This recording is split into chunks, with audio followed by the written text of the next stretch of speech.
Empezamos. Thank you very much. Bien, hoy empezamos en la Academia APU, Academia del Distrito del Agustino, el curso de razonamiento verbal, ciclo anual San Marcos, docente, yo soy Alberto Ruiz Eguavil. Queridos alumnos, bienvenidos a la clase número 35. Hoy tenemos el tema de textos filosóficos y científicos. Esta clase está dedicada a los cientos de científicos peruanos, ¿no?, que no son reconocidos, no son ni conocidos por nuestros propios conciudadanos, ¿no? Deberíamos conocerlos. Por ejemplo, tenemos a Pedro Paulet Mostajo, tenemos a Federico Villarreal, ¿no? Tenemos a un extranjero, pero ya como si fuera un peruano, Santiago Antúnez de Mayolo, ¿no? También tenemos a Pedro Ruiz Gallo, igualmente Alberto Grieve Becerra, uno de los científicos que inventó en el Perú un automóvil que tenía el doble de potencia del, del, del automóvil Ford que fue creado en los Estados Unidos. En este caso, el Ford tenía 8 caballos y el auto peruano tenía 16 caballos. Esa es una medida que se da a nivel automovilístico, ¿no? Y bueno, pues, ¿por qué razón el peruano Alberto Grieve Becerra había creado, pues, un auto así? Porque sencillamente era necesario por el relieve peruano, ya que el suelo peruano es accidentado, es irregular, y se requería, ¿no? Es por eso que el auto alemán llamado Escarabajo, ¿no?, tuvo éxito en el Perú, ¿no? Debido a que ese auto estaba preparado para la guerra y en el Perú estaba, pues, un piso parecido, ¿no? Un suelo parecido. Bien, entonces estos inventos son de peruanos. Hay un peruano último, profesor de física, que potenció las pilas en un 100%. O sea, si la pila tenía una potencia, lo duplicó esta energía. Y también había un problema matemático que no había sido resuelto hace más de 200 años, y un peruano también lo resolvió. Y así podríamos encontrar, pues, ¿no?, al científico Rivera y a muchos otros científicos más. Lo último que los peruanos han creado es un automóvil que funciona solamente con la luz solar, nada más. Y pasajeros, no hay para pasajeros, solamente es para el chofer nomás, para el conductor. Bien, empecemos entonces con los textos filosóficos. Primero vamos a definir qué cosa es un texto filosófico. Primer paso, ¿no?, para hacer el grupo de textos filosóficos.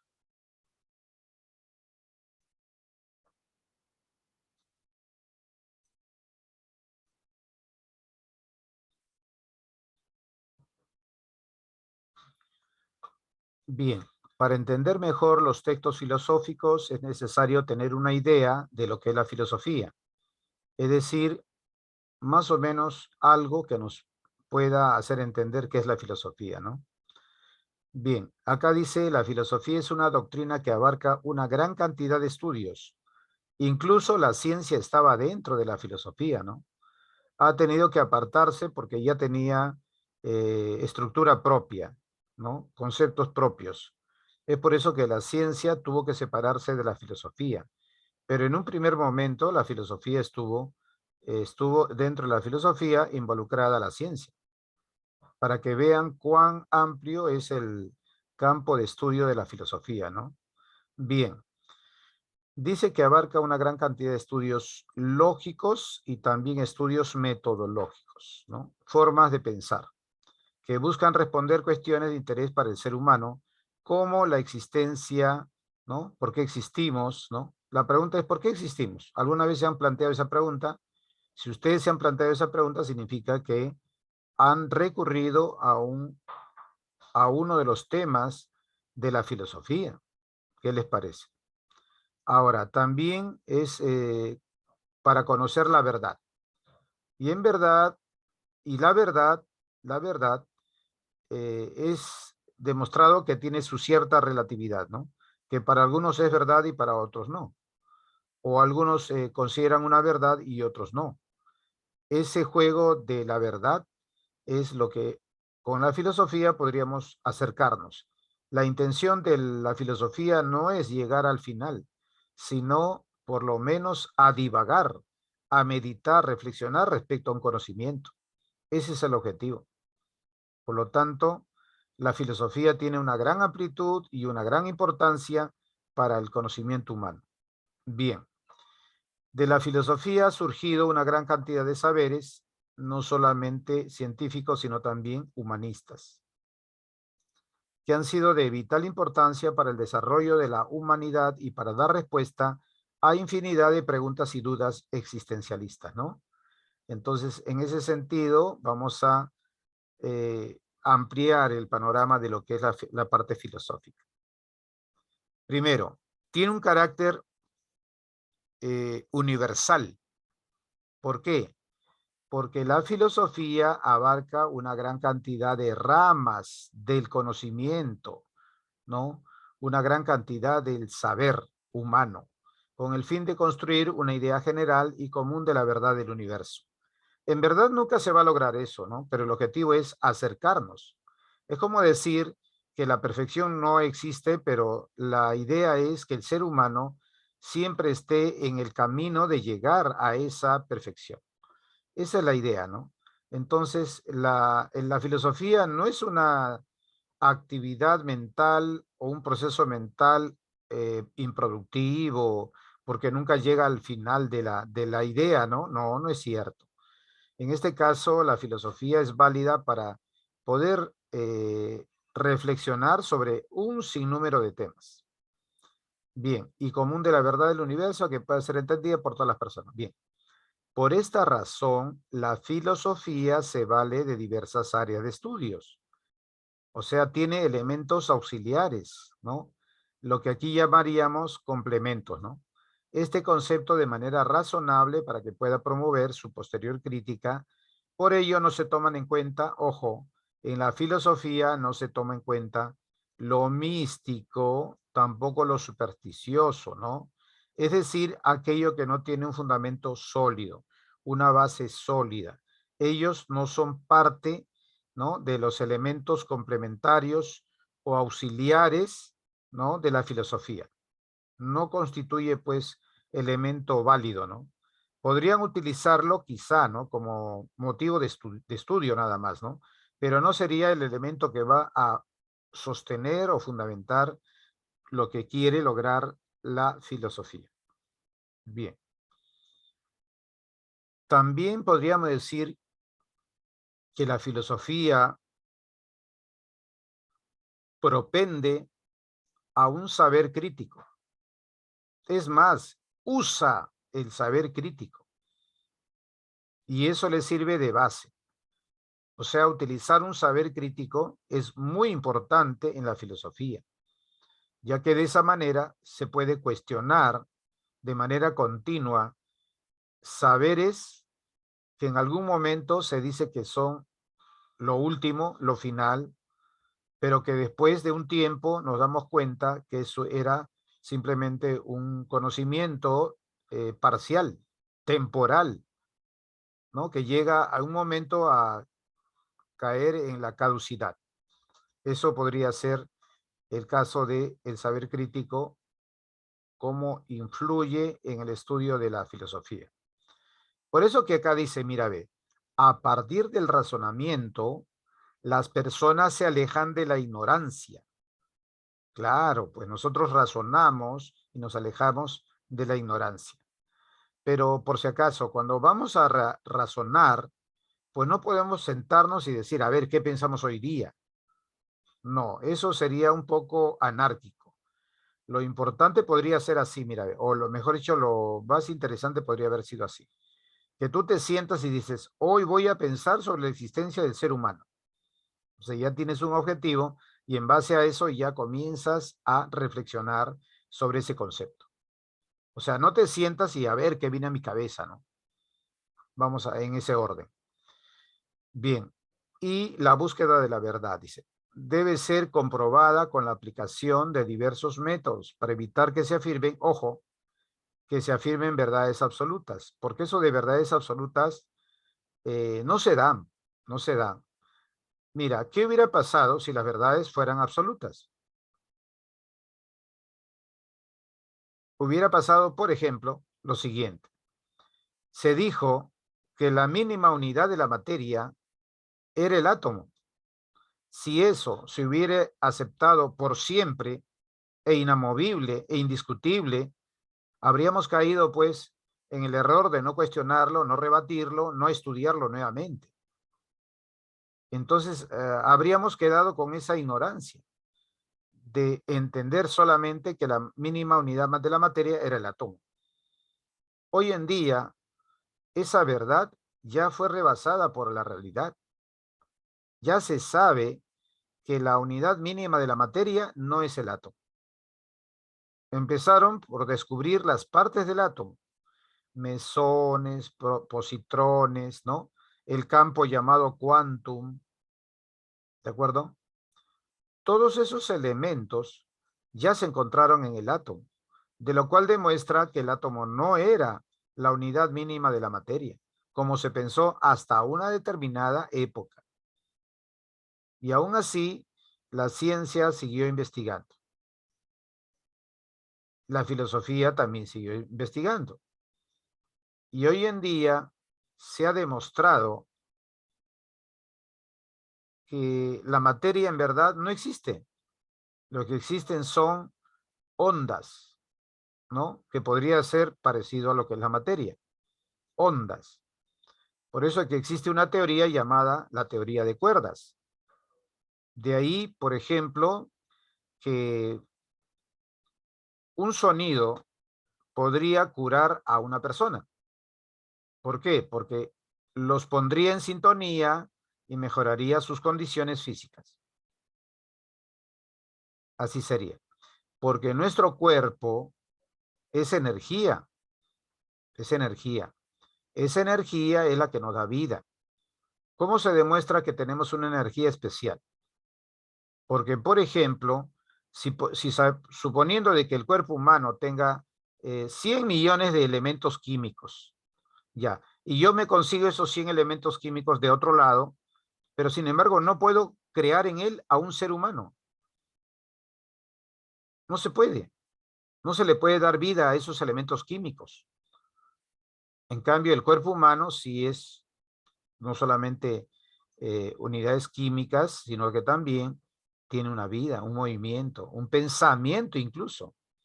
Somos energía, nos movemos por medio de electricidad. Nuestro cuerpo tiene electricidad.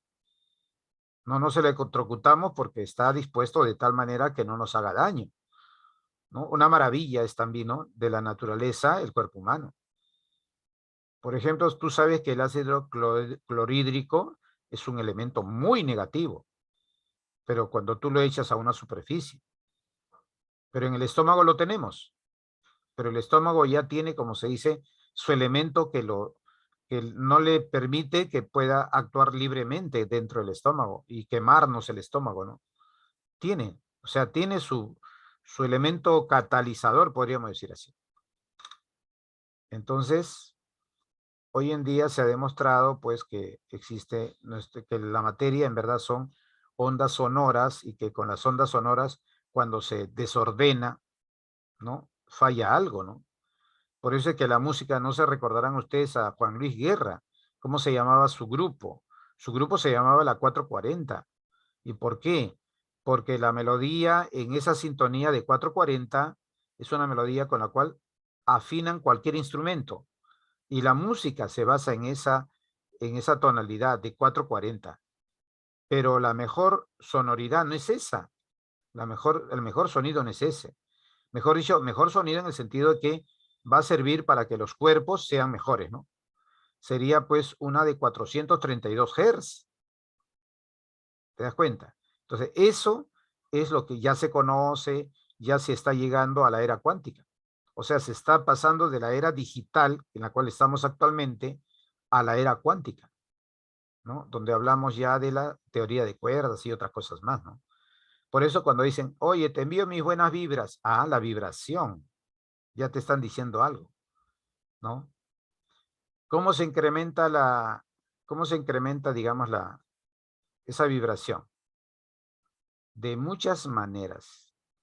Ejercicios en el ser humano, buena alimentación, una alimentación que sea pues natural en lo posible. Eso no quiere decir que no podamos comer una comidita chatarra, puede ser, pero de vez en cuando. Bien. Entonces, pues, lo que se creía que el átomo era indivisible, hoy en día se está viendo que el átomo tiene elementos divisorios, tiene elementos divididos, tiene también incluso esos elementos como los mesones, los positrones, etcétera, ya están encontrándole una división más a esa parte. ¿Qué te parece? ¿No? Bien. Dice, por ello, la filosofía parte siempre de una actitud crítica, ¿no? Para analizar el conocimiento a fin de que el ser humano pueda entender el mundo donde vive y todo aquello que le rodea. Sí, existen leyes humanas, ¿no? Mejor dicho, leyes en nuestro planeta que nos obliga a crear situaciones que es imposible de crear, ¿no? Pero aquí lo hacemos. Imposible no es, ¿no? Sino que es difícil. Por ejemplo, ¿no? Si tú has oído la frase que dice, divide y vencerás. Entonces, en eso se basan muchas actitudes sociales, políticas, etc.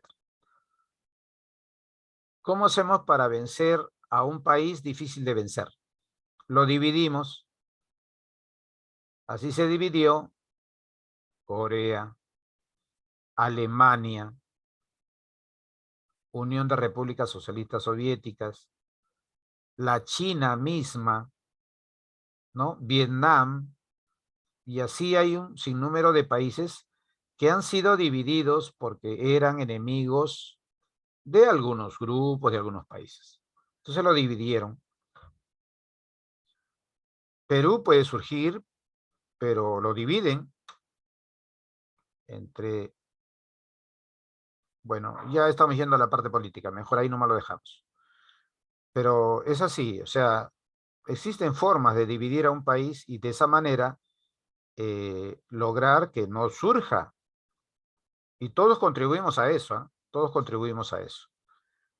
Hasta en las propias comunidades como grupos sociales, ¿no? En un aula misma, eligen una camiseta. Cuando vas a jugar un partido de fútbol, ¿importa la camiseta? No, pero la gente se enfrasca en un debate y enemistades por elegir una camiseta deportiva para un campeonato. O sea, no ven la parte más importante, ¿no? No se dan cuenta. Bueno, todo eso podría analizarlo la filosofía, la parte social. Estamos hablando de la sociología. Bien, continuamos. También la certidumbre es un elemento que siempre va a estar nombrándose en la filosofía. Por ejemplo, la filosofía no se conforma con una simple respuesta. Por ello, siempre hace énfasis en la búsqueda de las respuestas más lógicas. O sea, le dan una respuesta, pero ella sigue buscando otras respuestas más. Respuestas lógicas y verdaderas acerca del universo, de la existencia y de todo aquello que nos rodea, incluso en aquellas áreas cuyas bases son más abstractas como la metafísica. Las respuestas deben ser contundentes o suelen ser contundentes y conllevar a un profundo razonamiento de conocimiento que se posee. También otra característica es la sistematicidad, o sea, lo orgánico, ¿no? La organización. La filosofía es una doctrina en la cual se organizan las ideas y verdades a partir de un modelo. Principio, ¿verdad? De esta forma se presenta de manera coherente y unida una serie de ideas de un tema en particular. O sea, siempre hay una organización, ¿no? Por eso decía yo al comienzo, que si nosotros queremos hacer filosofía, no nos sentamos a un lugar y decir, a ver qué viene a mi cabeza, ¿no? sino tenemos que tener un punto de apoyo en el sentido de nombrar un tema. Por ejemplo, porque existimos, podría ser un tema, ¿no? Y un tema interesante y poco valorado como tema importante es el amor, ¿sí? Muchos, por ejemplo, hablan del amor, el amor, el amor, pero no han estudiado nada sobre eso. O sea, solamente lo que ellos creen que es el amor, ¿no? Es un tema muy importante, ¿eh? ¿Sí? Todo lo que se mueve en el mundo es mediante el amor. Con eso te digo todo. Ya. Concepción del mundo. También es parte importantísimo del estudio filosófico. La doctrina filosófica tiene una percepción del mundo de una manera muy particular, muy única, porque se interesa por llegar al principio y verdad de las cosas, de la existencia y de todo aquello que nos rodea. En conclusión, de todo el universo. Ya dijimos de la universalidad, pues, ¿no? Sin embargo, para alcanzar este conocimiento, el hombre debe realizar una serie de razonamientos lógicos que posibiliten analizar, cuestionar, interpretar, argumentar o experimentar ciertas situaciones para asegurarse de la veracidad de la información. Claro, tiene que ver todo un proceso, todo un orden, toda una planificación. La filosofía, si en verdad puede abordar cualquier tema, eso no quiere decir que también puedas hacer ese trabajo de cualquier forma. No, tiene que haber organicidad, tiene que haber planificación, de todas maneras. Dice transversalidad. La filosofía abarca diversas áreas de estudio, o sea, no solamente la filosofía es filosofía, también es relacionarse con otras áreas, otras ciencias, ¿no?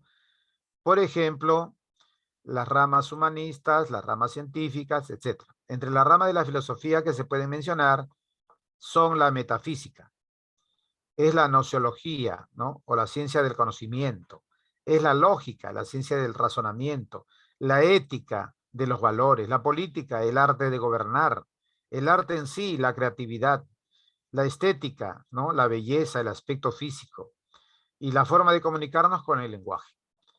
Incluso también podríamos incluirlo tranquilamente a la religión dentro de la filosofía, ¿no? Ya que la filosofía estudia la religión. La filosofía parte de una visión crítica a través de la cual busca argumentos sólidos y racionales. Responde a un sinfín de incógnitas relacionadas con la vida y comprende diversas áreas de estudio y de investigación. Todo eso pasa en la filosofía. Empezamos con el texto número 1. A ver, dice, hoy en buena parte del mundo en desarrollo, la globalización está en tela de juicio. ¿Saben? ¿Entienden más o menos qué cosa es la globalización? O sea, la globalización es cuando se trata de interconectar a todo el mundo, ¿no? La Internet, por ejemplo, es una forma, ¿no? De globalizar al mundo, ¿no? Pero en la parte económica también hay ¿cómo se dice? Una forma de globalizarlo. Permitir el comercio a nivel mundial, de tal manera que haya menos obstáculos para el desarrollo de ese comercio. Por ejemplo, mira, ve, si una empresa quiere venderle a un país, a los ciudadanos de un país, pues tiene que pedir permiso y pagar un dinero llamado arancel. Tiene que pagar. Entonces, la mayoría de las empresas dice, oye, pero ¿por qué voy a pagar si ellos también venden a nuestro país? Pero en tu país también paga. Entonces, estaban hablando de doble pago. Si es útil o no, no lo voy a explicar porque es una cuestión económica. No me compete todavía, ¿no? Bueno, pero en este caso, entonces, ¿qué dijeron? Muy bien, yo hago un contrato contigo, los famosos traslados, ¿cómo se llama? De tratados eh, entre dos países. Hay un tratado que se hace entre dos países y ese tratado de libre comercio es bueno, yo vendo mis productos en tu país, no me cobras. Igual yo tampoco te voy a cobrar en mi país. Entonces se disminuye una barrera de comercio. Entonces, es una de las formas como trabaja la globalización, ¿no? Los tratados de libre comercio es un elemento que participa de esa famosa globalización.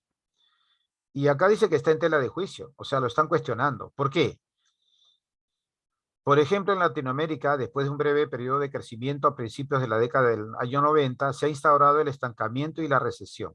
O sea, han ocasionado aquello que no buscaban, porque también puede pasar, ¿sí o no? El crecimiento no fue sostenido, algunos dirían que no era sostenible. De hecho, en esta coyuntura el historial de crecimiento de la llamada posreformista no es mejor y en algunos países es mucho peor que en el muy criticado periodo de sustitución de importaciones de los decenios del 50 y 60, que es mucho antes, ¿no? De esta idea de crear una globalización, ¿no? En el año 50 y 60 no existía la globalización, y entonces se dijo, bueno, eso vamos a superar, ¿no? O sea, lo que pasó en el año 50 y 60 lo vamos a superar. Entonces vamos a buscar mecanismos que nos permita una mayor efectividad en todo lo que hagamos, en el comercio y en la cultura. Y bueno, crearon pues la globalización y dentro de la globalización estaban los tratados de libre comercio, pero se notó que los resultados no siempre eran lo que se buscaba, porque la idea era, ¿no?, que haya mayor movimiento económico y de esa manera pues el comercio daba vida a todas las ciudades, ¿no? Pero eso no ha cumplido ese rol, o sea, no ha llegado a cumplir ese rol.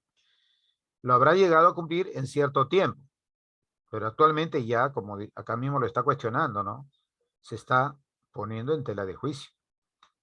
Bien.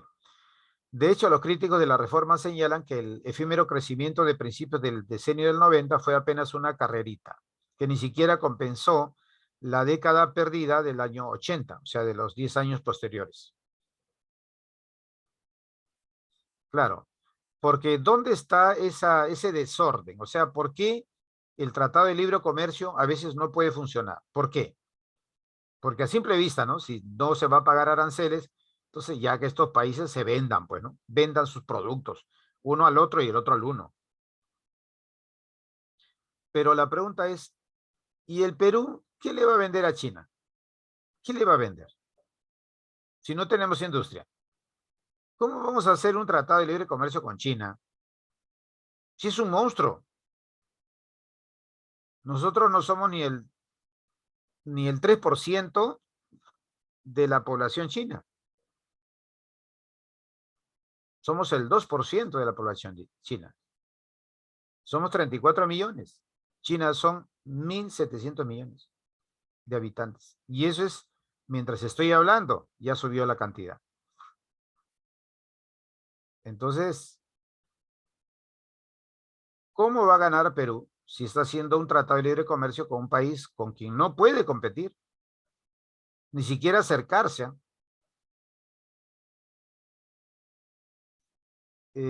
China necesita una producción que nosotros lo hacemos en 10 años, pero ellos lo quieren en un mes. No se puede. ¿Qué le vamos a vender? Al contrario, le vamos a seguir comprando. Bien.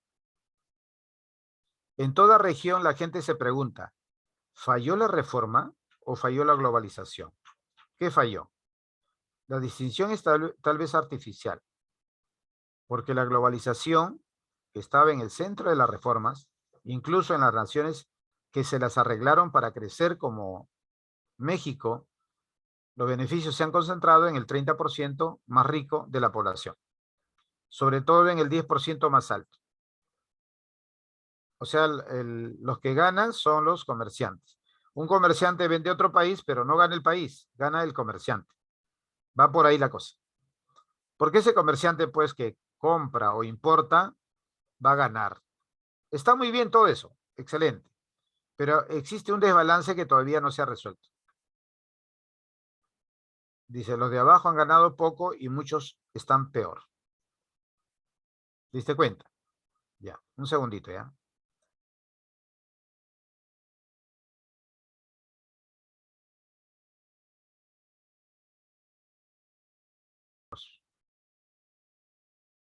Bueno, en toda la región se preguntan, ¿falló la reforma o falló la globalización?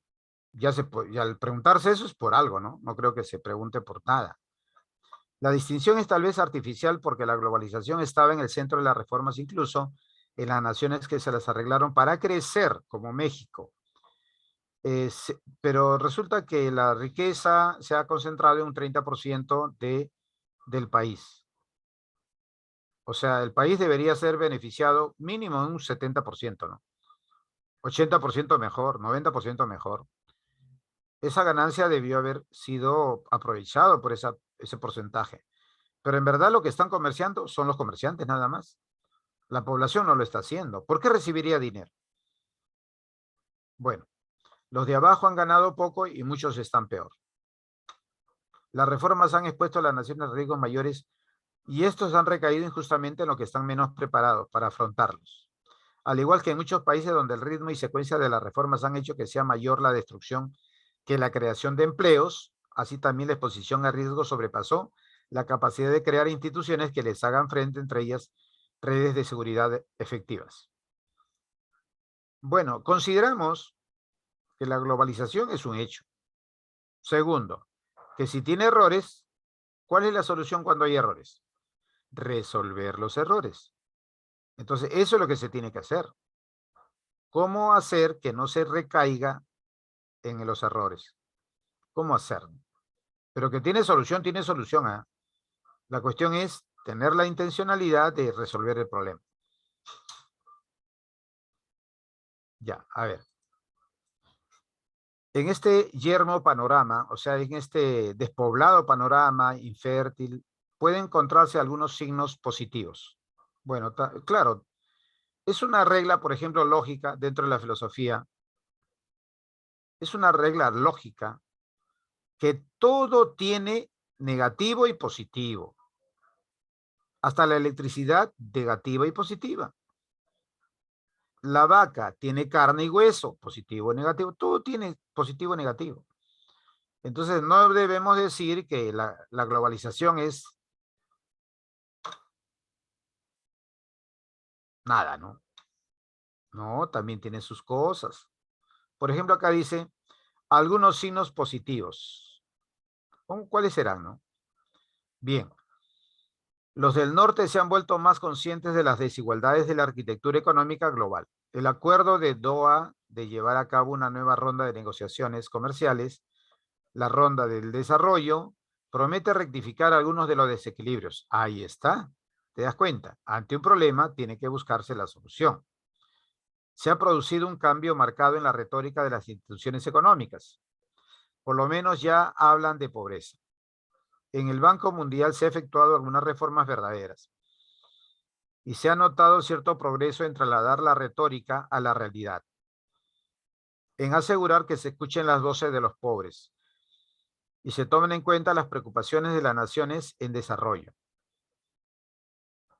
Fuera de ahí, sin embargo, existe a menudo un abismo entre la retórica y la realidad. O sea, la retórica es cuando uno habla, ¿no? Y cuando uno habla con buena intención, pero sabemos bien que las intenciones buenas no son suficientes para resolver. Se requiere mucho más. Pregunta 1. En el texto, la expresión signos positivos, ¿qué connota?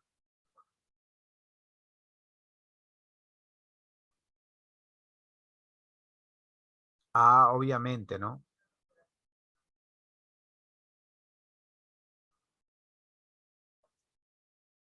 Connota la B, una nueva realidad. No, pero un momentito. Empezó hablando de qué cosa. Que la globalización es cuestionable. Si es cuestionable, ¿por qué me dice que hay signos positivos? Significa que si el autor viene a vendernos el producto de que la globalización es cuestionable, hay un momento en el cual dice, pero hay signos positivos. Entonces sería una contradicción, ¿no? Pregunta 2 dice, en el texto el autor fundamentalmente, ¿qué hace? Destaca la conciencia en la desigualdad en los países del norte, compara el crecimiento de la década 60 y 90. Ojo, en el texto el autor, ¿qué hace? No dice eso, sino fundamentalmente. La C dice cuestiona la globalización en los llamados países en desarrollo. Define como globalización el crecimiento de la que... No, tampoco. La respuesta sería la C.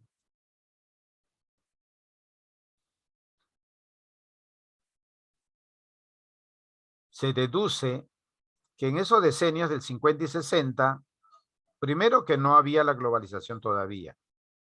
Entonces la pregunta es, ¿y por qué se crea la globalización?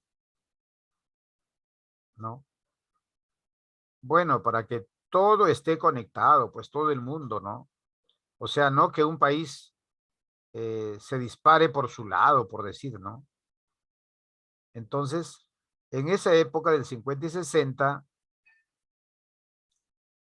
dice acá, ¿los gobiernos de América Latina promovían el desarrollo de su industria nacional? Sí, claro, porque no es que no había globalización, entonces lo único que valía para un país era su industria nacional. ¿Los países en desarrollo eliminaron las importaciones de productos industriales? No. ¿Los países del norte diseñaron la arquitectura económica de lo que podría ser? La C también podría ser. En un principio, el crecimiento económico caracterizó a los países en desarrollo. No. Entonces, entre la A y la C está la respuesta. Bien. Se supone que si en la época del 50 y 60 todavía no hizo su aparición la globalización, entonces no había un comercio internacional. Si lo había, no era importante, no era tan trascendental. Entonces, ¿qué había? Desarrollo de la industria nacional.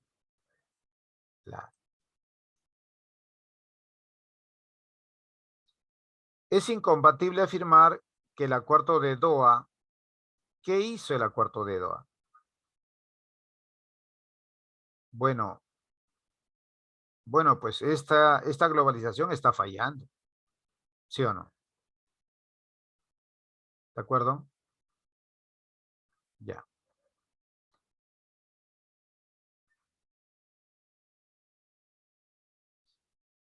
La globalización está fallando.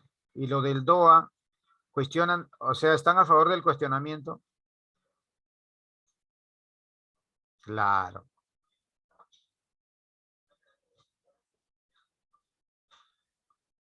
Mira, acá está la palabra Doha, dice. El acuerdo de Doha de llevar a cabo una nueva ronda de negociaciones comerciales promete rectificar algunos de los desequilibrios del pasado. O sea, el acuerdo de Doha está viendo, ¿no? ¿Qué es lo que está pasando con la globalización, ¿no? Entonces plantea, primero que ha habido problemas, porque si no, ¿por qué va a plantear una rectificación? Si Doha no ha visto problemas. Primero ha visto problemas. Y de allí parte a que pide que se reúnan para resolver esos problemas, para darle solución a esos problemas. Esa es la intencionalidad del acuerdo de Doha, del acuerdo de Doha.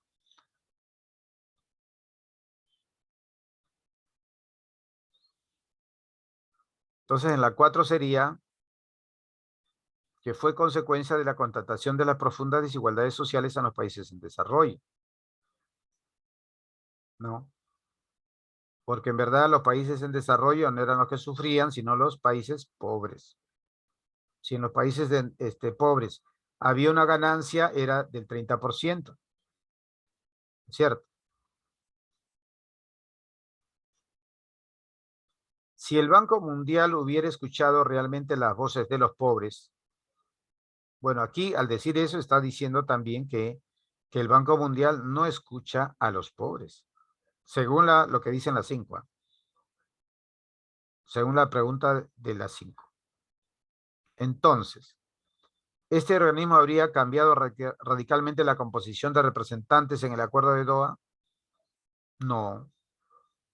La globalización habría implicado, entre otras medidas, a favor de una mayor seguridad en los países en desarrollo. Es lo más probable. Ojo, que cuando habla de países en desarrollo, está hablando de los países pobres, ¿ah? Ya. Hasta ahora va ganando la B. La pregunta es, ¿este organismo habría publicado textos oficiales a favor del equilibrio comercial? Puede ser. B y C hasta ahora. ¿Disminuirían sostenidamente la desigualdad? No, pues ya esa parte no. Entre la B y la C, gana la B.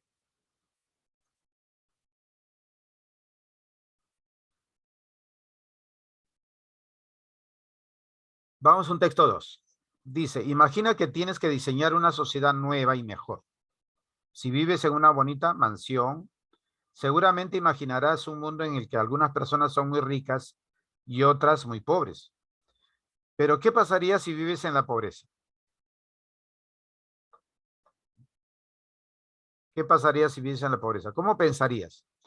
Probablemente diseñarás una sociedad en la que no se permita a nadie ser muy rico. ¿Sí? Bueno, no sé si entender esto, ¿no? Pero yo creo que el rico quiere seguir siendo rico, creo yo, y el pobre quisiera ser rico.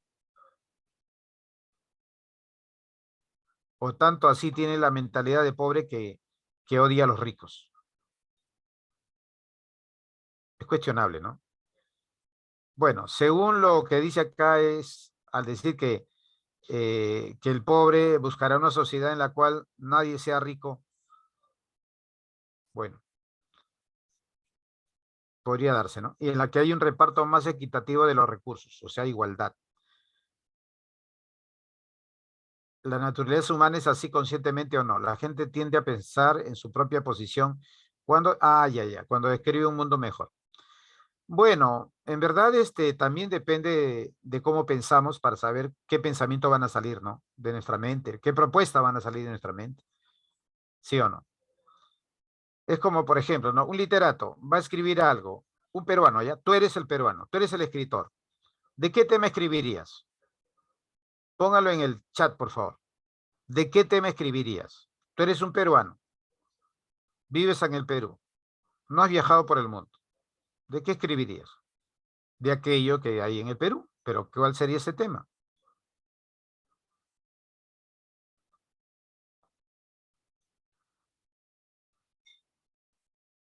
Claro, por ejemplo, acá mencionan cómo se vive en el Perú y otro la pobreza del país. Pero ¿por qué no hacer, por ejemplo, una película como una película que supere a la Guerra de las Galaxias? ¿Qué te parece? ¿Por qué no pensamos eso? Porque mira, ve, cómo pensamos lo determina quién, el entorno, ¿sí o no? El entorno determina cómo pensamos. Ahora, si nosotros estuviéramos viajando siempre al extranjero, a países ricos, aprendemos su cultura, ¿vamos a pensar como el peruano? Ya no. Entonces, ¿por qué seguimos pensando tal como siempre hemos pensado? Porque no hemos visto otros mundos. O sea, nos falta calle, como decimos vulgarmente, ¿no? Nos falta calle. Por ejemplo, ¿dónde ves los noticieros? En los canales de televisión del Perú. ¿Ves algún noticiero del extranjero? No, profesor. Entonces, ¿cuál es tu mirada? Una mirada limitada. Porque no ves, pues, el extranjero. Bueno, eso no se podía mucho porque tú comprabas un periódico y no había, pues, no había de qué aprender. A lo mucho, comprabas el comercio, te dateabas de cosas que pasaban en el mundo. Pero ahora con la internet te puedes enterar de más cosas, de más cosas. Bueno, entonces, estos prejuicios y recelos distorsionan el pensamiento político. Pero es verdad, pues, ¿no? Es verdad que tú para escribir una obra literaria vas a escribir de acuerdo a tu realidad, aunque no querramos, va a pasar eso. Mira, si hasta los historiadores cuentan la historia de su país sin la verdad completa, porque ellos dicen somos nacionalistas, queremos, amamos a nuestra patria, No hay héroes, pero tenemos que crearlo para que amen a nuestra patria. Eso pasa. Si no, cuéntame cuántos héroes peruanos tenemos. ¿Cuántos? ¿Y quiénes son? ¿No? Ya. La genial ocurrencia de John Rawls fue concebir un experimento mental al que llamó posición original y con el que minimiza la importancia de algunos de los prejuicios egoístas que todos tenemos. Su idea central es muy simple. Diseña una sociedad mejor, pero hazlo sin saber qué posición ocuparás en ella. Es muy interesante, ¿no? No sabes que si serás rico, pobre, hombre, mujer, tendrás una discapacidad. Por ejemplo, ¿qué pensaría una persona discapacitada si va a escribir algo? Hablará pues de la discriminación que tienen los discapacitados, ¿sí? Claro. Siempre uno habla de aquello que está viviendo internamente. Por ejemplo, tú has visto esas personas que hablan de autoayuda. Oye, que tienes que hacer esto, esto, lo otro, ¿no? Para que te salves. O reza ahora, te dicen. ¿Por qué? Porque están en un problema y quieren salir de él. Y invitan a los demás que también salgan, ¿no? Alguna vez me ha pasado que he entrado en un WhatsApp y una persona enviaba pues al día mínimo 5 videos. Me parece mucho, ¿no? Podría ser uno al día. Y aún así mucho. 5 videos al día sobre el mismo tema, ¿no? Y siempre era copia y pega. O sea, no lo había creado la persona, sino copiaba. Decía, por ejemplo, Dios nos bendice. Yo soy católico, soy cristiano, pero creo que todo tiene un límite, ¿no? Si eran 5 videos, ¿te imaginas cuántos de esos avisitos de no? Hoy día es el día, hoy día es sábado, Dios te bendiga, todas esas cositas. Eso, imagínate cuánto publicaba aparte de los 5 videos. O sea, es algo exorbitante, ¿no? ¿Y por qué siempre promovía eso? Porque en verdad esa persona quería salvarse de algo.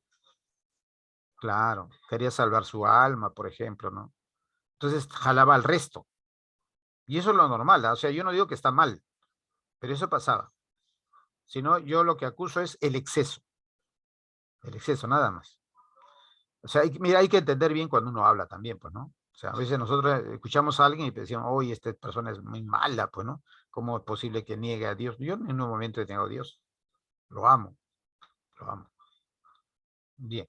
Aunque de repente otros no crean como yo lo creo, pero yo respeto, claro, como debe ser, ¿no? Bien. Dice,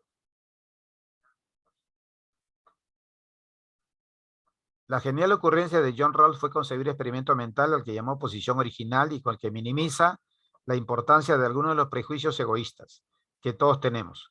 ¿Cuáles serán los prejuicios egoístas? Si yo soy pobre, quiero que todos sean pobres, que nadie sea rico. Puede ser, ¿no? Es un prejuicio, claro. O si no, también, vamos a suponer, ¿no? Que en la casa somos papá, mamá, hijos. Entonces el hijo crece y dice, tengo que casarme, tengo que casarme. ¿Por qué? Porque vio papá, mamá casados. Entonces dice, tengo que casarme. Pero ¿qué pasa cuando alguien vio su familia, pero dijo, bueno, me parece que no es así, ¿no? Y no se casó? El que dijo, tengo que casar, va a decir, oye, ¿y tú por qué no te casas? Oye, le va a sacar en cara, oye, pero ya te estás pasando, incluso le dice, ¿no? La pregunta es, pero ¿cuál es la importancia que el otro se case o no se case? No es su persona, sin embargo, se está metiendo en el caso. Eso es bastante tóxico, ¿no? Ya. No sabes si serás rico, pobre, hombre, mujer, tendrás una... Raúl opinaba que detrás de este velo de ignorancia escogería unos principios más justos, ya que no podrías saber qué tipo de persona te tocaría ser ni dónde podrías terminar. O sea, hay que ser imparcial cuando, ¿no? Hagamos algo, en otras palabras, ¿no? Mediante esta simple artimaña, bueno, mira, el autor le llama artimaña, de tener que escoger sin saber cuál será tu lugar. Desarrolló la teoría de la justicia. Claro, es justo, pues, ¿no? Basada en dos principios que quería él, todo persona razonable aceptaría este concepto, libertad? ¿Sí o no? Claro. La clásica. Tú hiciste la tarea del aula. El profesor del colegio llega al aula, ingresa, está por terminar la clase. Y como tú hiciste la tarea, ¿qué dices? Profe, dejó tarea. ¿Sí o no? O sea, no, o sea, te importó a ti para te poner tu nota, pues, ¿no? Pero tus compañeros le revisan, no lo tomaste en cuenta. Así de simple, no lo tomaste, no te interesó. Ya, ¿eso es bueno o malo? Yo no voy a calificar eso. Podría calificarlo, ¿por qué no? Pero yo estoy hablando del hecho para que vean cómo actúan las personas cuando de por medio están sus intereses, ¿no? Y cómo pensar en los intereses de los demás. Ya, el primero es el principio de la libertad. Según este todo, el mundo debería tener derecho a una serie de libertades básicas e inalienables, o sea que nadie debe quitarle esas libertades. Por ejemplo, libertad de credo. La libertad de credo no está escrita, o mejor dicho, está escrita, pero una cosa es que esté escrita y otra cosa es que se aplique.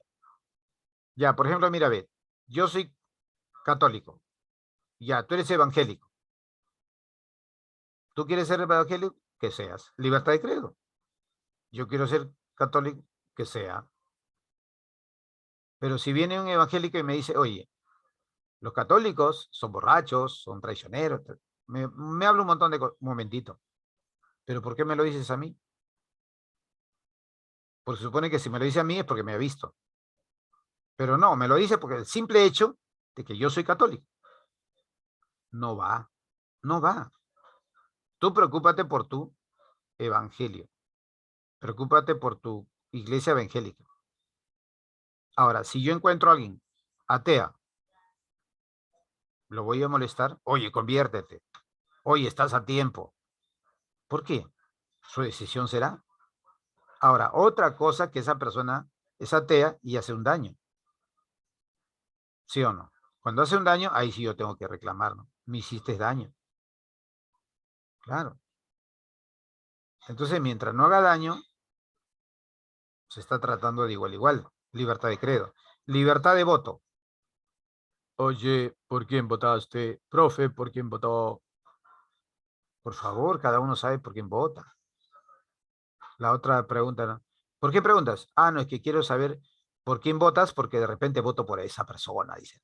Qué falta de personalidad, ¿no? Cada uno vota por quien quiere. Pero así está la cosa. Hay una amplia libertad de expresión. Hay personas que no pueden abrir la boca. Sí, los tratan mal. Y ojo que no están ofendiendo. Bien. Aunque la restricción, y había mucho tema ahí en esto, muchas cosas se pueden hablar. Aunque la restricción de alguna de estas libertades pudieran mejorar la vida de una mayoría de la gente. Son tan importantes que deberían protegerse por encima de todo lo demás. ¿Cierto? La igualdad, pues, ¿no? El segundo principio de Rawls, el principio de la diferencia, se refiere a la igualdad. La sociedad debería organizarse de forma que repartiera más equitativamente su riqueza y ofreciera oportunidades a los más desfavorecidos. Solo le permitiría a los individuos recibir distintas cantidades de dinero si esta desigualdad fuera a ayudar directamente a quienes están peor.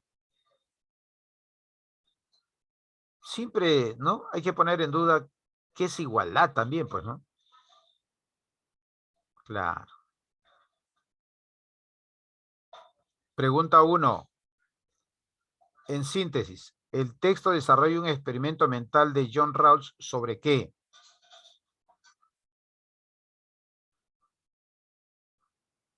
A ver, ¿qué dice el chat? ¿Qué dice el chat? ¿Cuántas lecturas vamos? Ya esta es la segunda, ¿no? Ya, listo. O sea, está hablando sobre el experimento de John Rawls, exclusivamente de lo de él.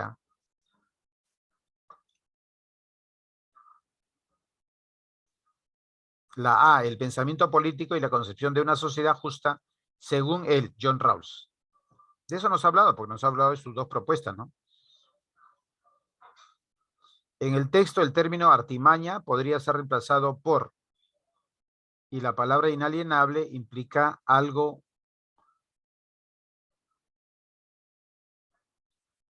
inalienable que no se puede despojar o quitar. Que no se puede despojar o quitar. Los derechos, por ejemplo, son inalienables. Según eso, hasta ahora es la B, ¿no? ¿Sí o no? Claro.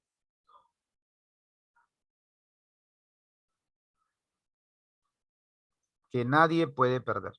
Inalienable. Los derechos son inalienables. Nadie puede perder los derechos.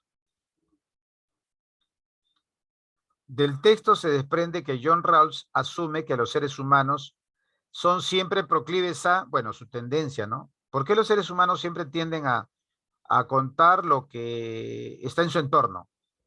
No podemos escribir, si soy peruano, yo no escribo una obra que supere a la Guerra de las Galaxias, porque no es mi ambiente, pues, ¿no? Más o menos por ahí va la cosa. Ya. Entonces sería, a ver,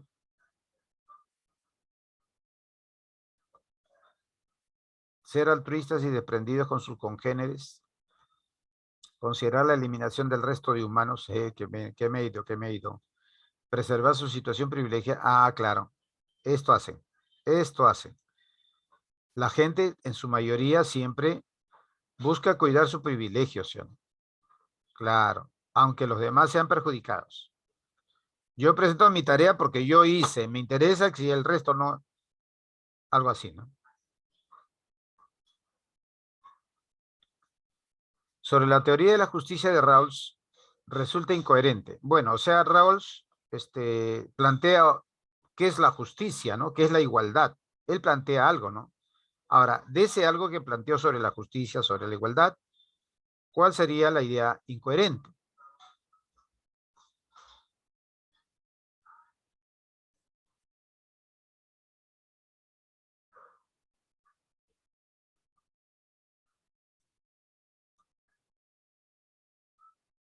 Dedo, ya.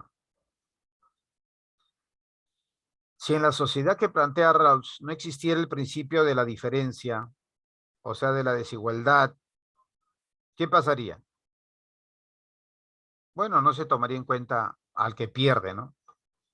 Se le dejaría de manera discriminatoria, ¿no? De lado. A ver, a las brechas económicas entre los sectores sería cada vez más amplia. Podría ser. Los banqueros compartirían el íntegro de sus utilidades, que para nada. Definitivamente todos los habitantes terminarían cayendo en la pobreza. No, tampoco. ¿Aparecerían más oportunidades para los pobladores menos favorecidos? Podría ser. La respuesta estaría entre la A y la D. La A y la D. ¿Cuál sería? Una de las dos, ¿ah? Una de las dos. ¿Cuál sería? La respuesta sería, oye, nadie ha escrito en el chat, ¿ah? No vale, no vale, no vale, se están haciendo los locos, no vale. Y a la A la respuesta. Chicos, o estoy dictando muy rápido, ¿usted qué dice? Opinen, opinen.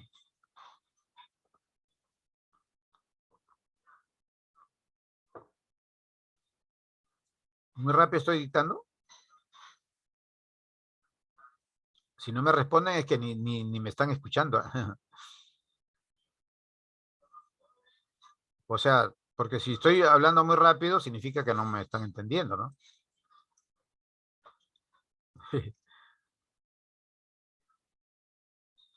Ya, continuamos.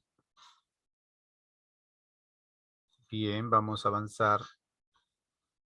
Ya sé, lo que voy a hacer es menos comentarios que son bien ilustrativos, ¿ah? Porque hay temas que no lo conocen. Pero bueno, pasamos ahora a la definición de textos científicos.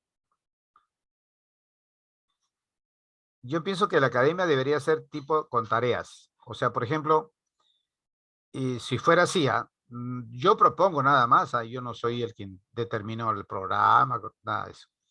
pero es una opinión, pues, ¿no? Que, por ejemplo, yo ahorita les diría, ¿no? A ver, muchachos, tarea para la próxima semana, estudiar, qué científicos peruanos tenemos, aparte de lo que ya mencioné hoy día, ¿no? Hoy día mencioné, pues, a Pedro Ruigallo, Federico Villarreal, a Alberto Grieve Becerra y a Pedro Pablo Mostajo y al científico Rivera, y bueno, y a Santiago Antúnez de Mayolo. También dije que no era un peruano, pero se podría considerar como peruano, ¿no? Ya, entonces, eso dije y mencioné a ellos, los recuerdo muy bien, o sea, tengo la memoria clara, la mente clara. Entonces, yo le daría la tarea, ¿no? Que me hablen sobre otros científicos, aparte de ellos, científicos peruanos, ¿ya? Sería interesante, ¿ah? ¿Yo qué haría? Me voy a la uni y pido datos. Sí, por ejemplo, ¿no? Ya, ese es un paso nada más, ¿ah? La forma como yo haría mi tarea, si yo fuera el alumno también, pues, ¿no? Claro, me consta porque llegado el momento, cuando yo era estudiante, ¿no? Si no mal recuerdo, fue en primer año secundario o segundo, me pidieron un trabajo sobre la OPEP, la Organización de Exportadores de Petróleo, ¿no? Y bueno, lo primero que hice fue reunirme con dos amigos más del aula, compañeros del aula, ¿no? Y nos fuimos al Ministerio de Energía y Minas. Oye, nos dieron una clase sota, ¿para qué? De tal manera que con lo que yo escuché hice la exposición. Y con la exposición de los tres, porque tres se pusimos, nos pusieron 20, pues. O sea, maravillado, porque estábamos bien documentados y la exposición fue bien clara. ¿Cómo no va a ser clara si ahí ¿cómo se llama? En el ministerio había una persona que nos recibió, el de Relaciones Públicas, y nos explicó todo el proceso de cómo se consigue el petróleo, cómo llega al Perú, cómo se procesa, puntualmente. O sea, ni siquiera nos alargó mucho, ¿no? Bueno, los textos científicos. Ahora hablemos de textos científicos, ¿ah? Y hablando de textos científicos, me lo vas a poner en el chat, ¿ya? Para que no se copien, ¿ya? Te voy a hacer una pregunta matemática. A ver, a ver. ¿Cuánto es 0,5? Todo eso elevado a la menos uno. A ver, por favor. Si no respondes, ya, pues no sabes matemáticas.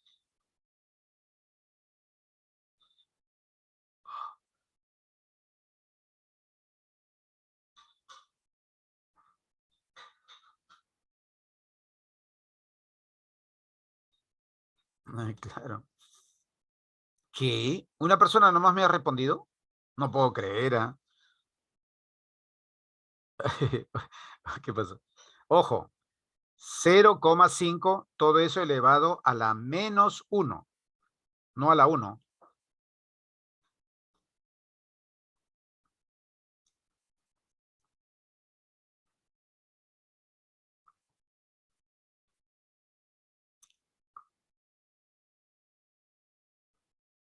Yo sé la respuesta, yo sé la respuesta, porque yo estudié en el APU, por favor, ¿ah? Por favor.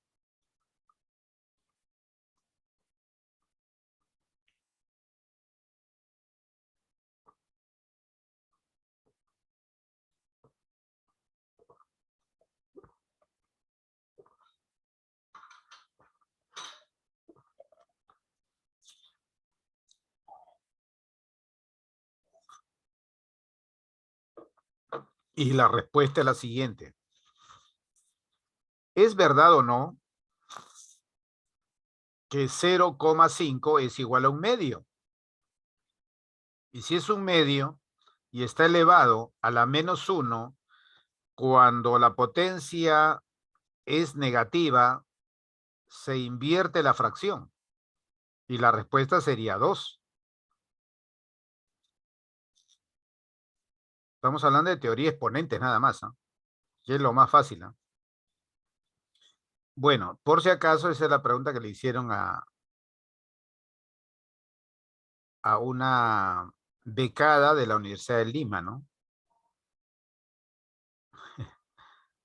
Ya la respuesta es 2, pues, ¿no? Un medio al revés es 2. Porque el denominador sería 1, pues, ¿no? Así es, jóvenes. Ya. Dice, los textos científicos reflejan, a ver cómo estamos con tiempo, vamos a ver. Sí, estamos bien con el tiempo. Los textos científicos reflejan la actividad intelectual del hombre, el progreso de la ciencia y la técnica. Ojo, en la ciencia investiga, ubica, normatiza, hace leyes, pero todo lo que ha creado la ciencia se aplica. ¿Y quién es el ente que va a aplicar? ¿Quién se va a dedicar a aplicar? La tecnología. La ciencia sin la tecnología no pasa nada. La razón de ser de la ciencia es que la tecnología tenga que hacer.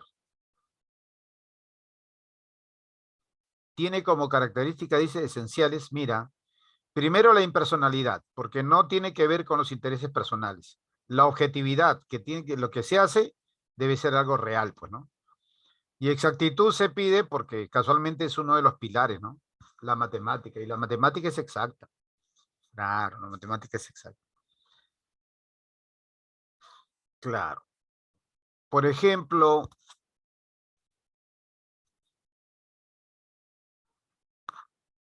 si 90 personas, si 90 personas le gustan los helados, pero a la tercera parte solo le gusta helados de chocolate. Pregunta, ¿qué porcentaje le gustan helados de chocolate? No dije a cuántas personas le gusta el helado de chocolate, ya dije, ¿qué porcentaje? A ver, aplicando la matemática. Si son 90, a la tercera parte sería la tercera parte de 100. ¿Y cuánto es la tercera parte de 100? 33,333 periódico puro, ¿no? 33,3 periódico puro. Esa es la tercera parte de 100, pues. Así es, jóvenes. ¿Qué os parece? ¿Qué os parece, chavalillos? Matemática, mi fuerte, ¿eh? Mi fuerte. A ver, está construido no solamente con un lenguaje, sino que incluye también otro sistema de comunicación. Mira, esto es muy importante, el metalenguaje. Específico de la ciencia que se trate, por ejemplo, gráficos, fórmulas, la fórmula, ¿no? La fórmula de la raíz cuadrática, esa no la sabe, no la sabe. Mínimo hay que saberla, porque nos salen muchos ejercicios con la raíz cuadrática.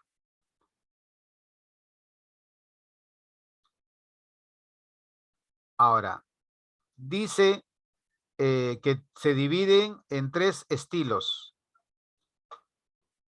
para el estudio de la ciencia. El que es científico necesariamente,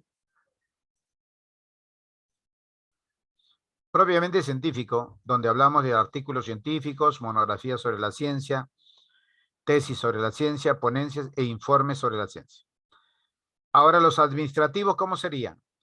Cuando tienen pues que presentar informes, ¿no?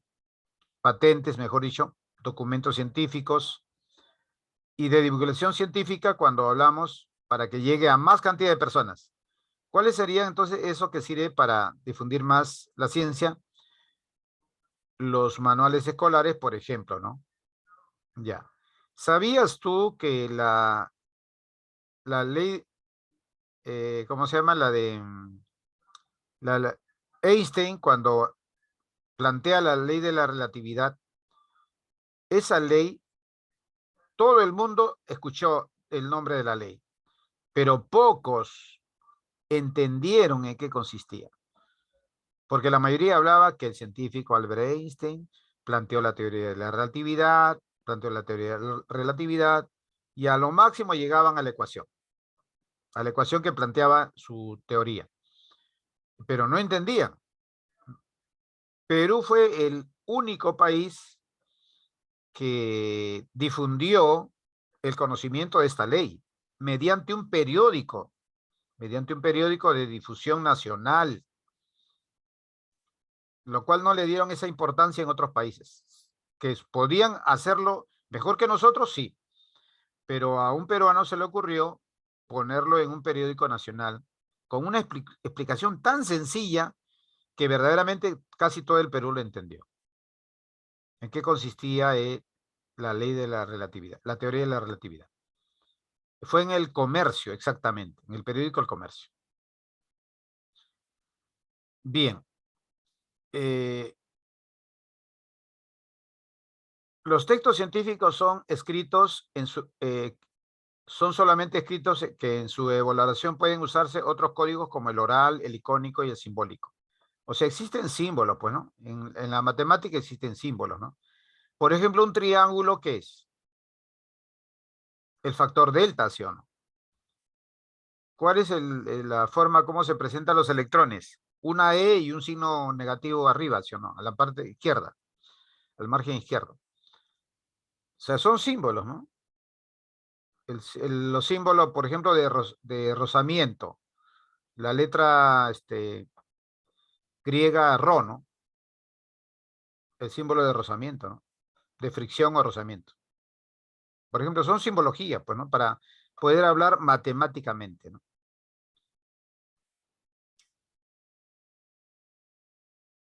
¿Cómo se escribe la letra pi? A lo mejor dicho, sí, letra pi. Ya sabes, ¿no? Dos palitos con su sombrerito, ¿no? ¿Y cómo se escribe límites? ¿Cómo se escribe límites? Lim, nada más. Ya, con eso ya crea algo, ¿no? Crea algo. Ya, su función es informativa y referencial desde el punto de vista estilístico, se hace en ello el uso de los medios lingüísticos. Dice que su carácter es monosémico. ¿Por qué? Porque en verdad ellos tratan de utilizar un signo, pero que es válido para cualquier tema dentro de la ciencia, en la matemática por lo menos, que contribuye a la exactitud, pues su terminología es propia y los términos designan una sola cosa. Por ejemplo, el ropo, ¿no? Su impersonalidad que se revela en que no descubre la subjetividad o personalidad del autor. O sea, quien haga ciencia, vamos a suponer ya que 10 personas hacen ciencia sobre un determinado tema. Al final sale un resultado, pero no se sabe de quién es. No se podría decir, ah, ya sé, este resultado es de tal fulano porque yo sé cómo él piensa. No, no trasunta, no trasciende el pensamiento de la persona que desarrolla un tema científico. No trasciende. No se sabe, no se puede reconocer. Bueno, objetividad al reflejar el conocimiento de la realidad, su esencia y las leyes que la rigen. Es objetivo porque muestra las cosas tal como son. La lectura de un texto científico para la adquisición de conocimientos es reflexiva, porque siempre trata de razonar, ¿no? En cada cosa que dice, ¿no? Es minuciosa también, ¿no? Se retrocede a menudo, claro, claro, se retroalimenta. ¿Por qué? Porque no puede fallar. Si se olvidó de algún dato, tiene que regresar para volver a repasar lo que había dicho. ¿Por qué? Porque no hay espacio al error. ¿Podría haber error? Claro, pero esos errores tienen que ser mínimos, escasos, nulos. En numerosos casos se memorizan datos y la reducción semántica del significado global se hace más precisa. El lector, estudiante, requiere hacer el uso del conocimiento de una terminología empleada. Claro, es lo que llamamos la jerga, ¿no? O sea, cada área tiene su jerga. Por ejemplo, la palabra cortar es la palabra general. Si corta un, un zapatero, un chairazo. Hizo un corte, hizo un chairazo. Si lo hace el que opera, ¿cómo se llama? Cirujano. No hace un chairazo, hace una incisión. Y un ladrón un chavetazo. Un corte se llama chavetazo en el ladrón. ¿Te das cuenta? Como los tres elementos es el mismo corte, sino que el nombre con el que se le da es otro, ¿no? Esas son las jergas por cada área. La jerga de los futbolistas, que ustedes son más futbolistas, creo.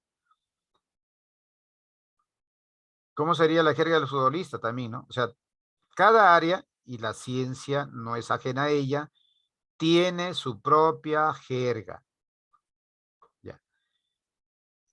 Poder integrar toda información, por lo que resulta conveniente conocer sus características. El nivel léxico, ¿no? Si es coloquial, etcétera, o no, morfológico y sintáctico. ¿Cómo hacen las oraciones los científicos? Ya, vamos al primer texto, ¿ya? A ver, vamos a ver el primer texto sobre la ciencia. Todos concentrados.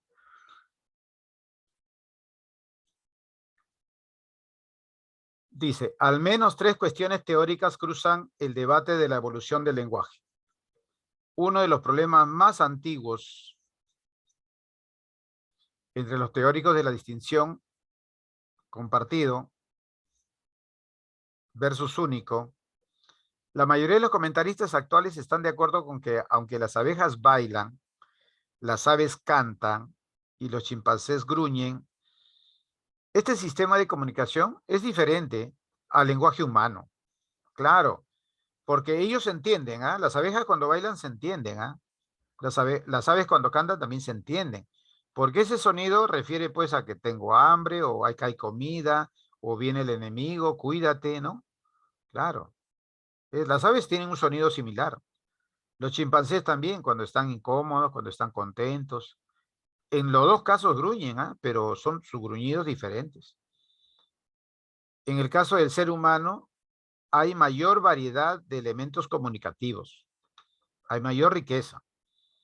Por lo tanto, el lenguaje humano es el más completo para comunicarse. En particular, los sistemas de comunicación animal carecen del poder expresivo e ilimitado del lenguaje humano, ¿ya ves? ¿Por qué digo ilimitado o por qué se dice ilimitado?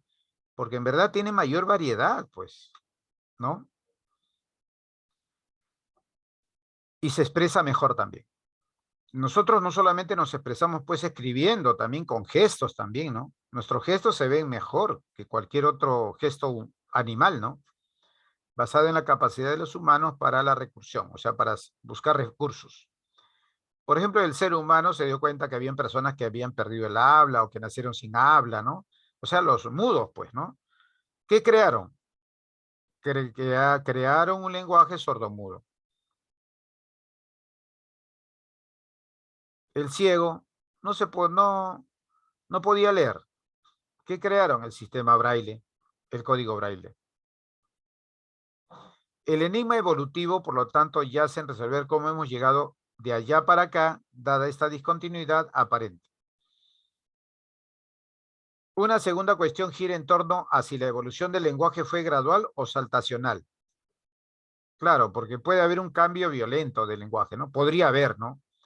Dice, esto difiere de la primera cuestión porque una discontinuidad cualitativa entre las especies existentes pudo haber evolucionado gradualmente sin discontinuidades durante la evolución humana.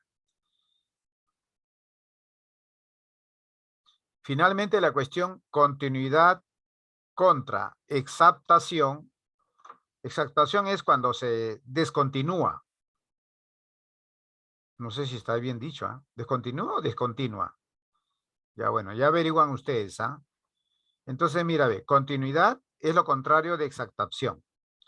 Entonces, exaptación sería, pues, discontinuidad, pues, ¿no? Ya.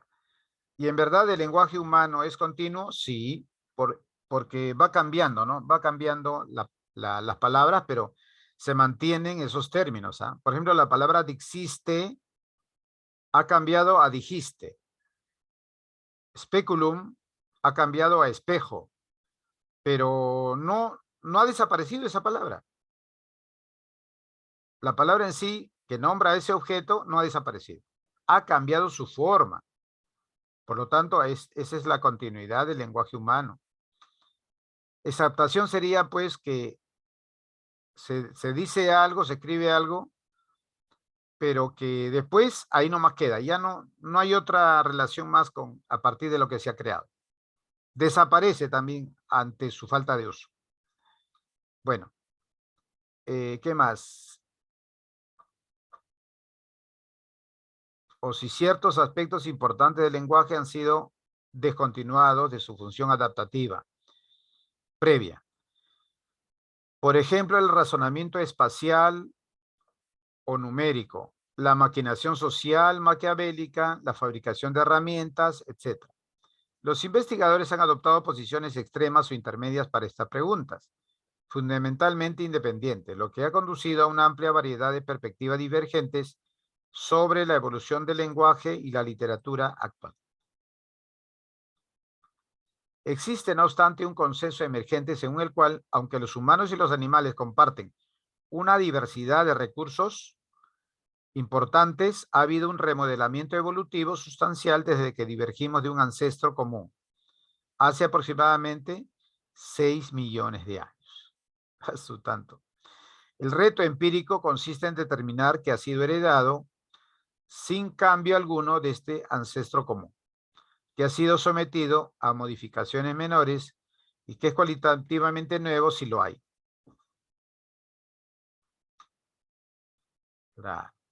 O sea, lo que hablaron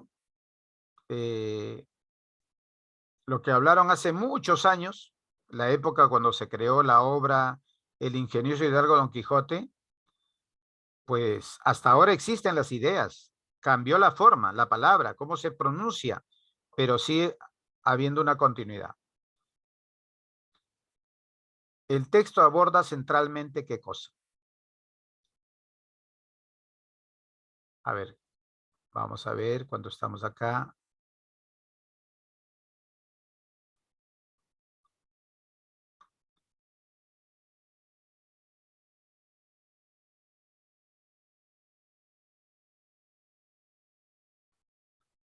Ya.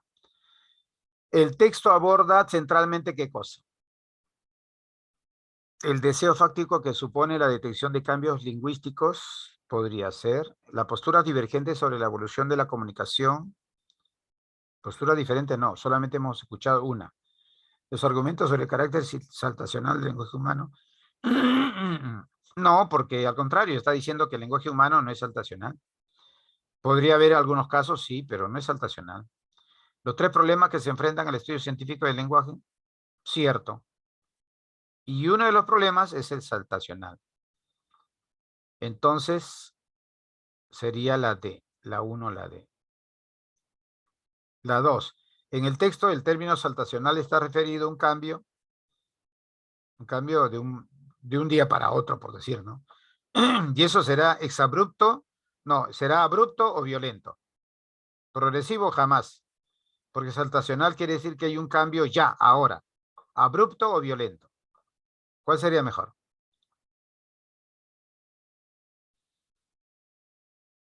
Bien, bien la respuesta, muy bien, está bien. ¿Y lo demás qué dicen? La respuesta es abrupto, o sea que ocurre en cualquier momento, ¿no?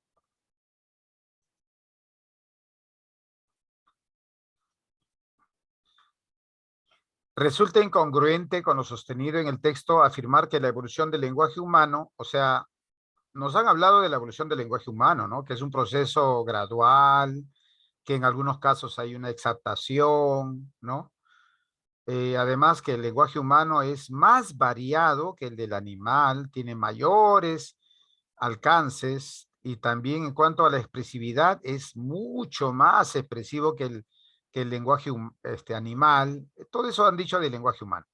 Ya, considerando esos elementos, ¿cuál podría ser algo que contradice a esos datos mencionados? Que contradice, que dice lo contrario, ¿ya?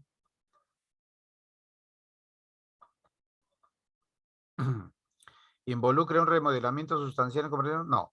A ver, por ahí están respondiendo. Claro, muy bien, muy bien. Excelente, Alarcón, ¿ah?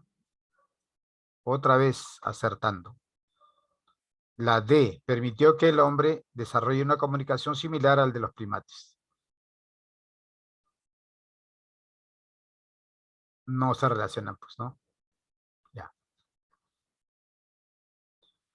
Se deduce del texto que el desarrollo del lenguaje en términos evolutivos, en cuanto a la evolución, uno, sí, sí ha evolucionado. ¿Su evolución es gradual o exhaustivo? Gradual. Sí, eso dice. Eso se podría deducir de los términos evolutivos, ¿no? ¿Cuál marcaríamos? A ver.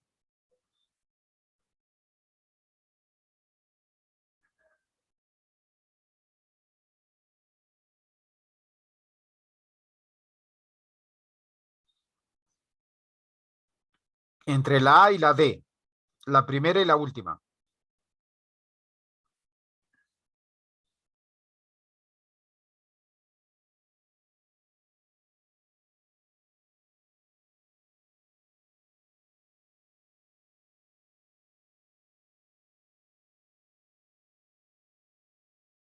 ¿Ya cuál? Hasta ahora un alumno nomás ha respondido. La correcta, mejor dicho, ¿no? La respuesta es, en la 4 también la D. Deviene una propiedad excluyente que permite expresarnos ilimitadamente, ¿no? Característica de el lenguaje humano. Si careciéramos de recursión lingüística, o sea, de recursos lingüísticos, ¿qué pasaría? ¿Cuál sería nuestra limitación? Pues, lógicamente, si no tenemos recursos, tenemos limitaciones, ¿no?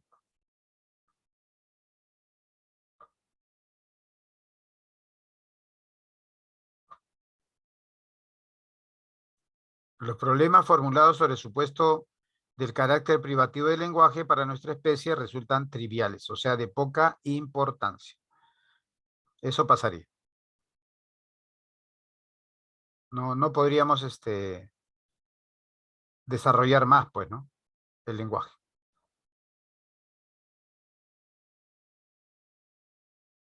Ya. Segundo texto. Dice, las piezas del motor de un cohete réplicas de pistolas que sí disparan. Una casa en la ribera de un canal holandés.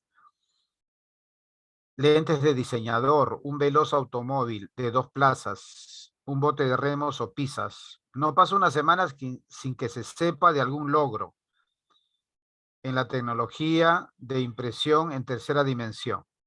Un cambio que evoluciona a toda velocidad.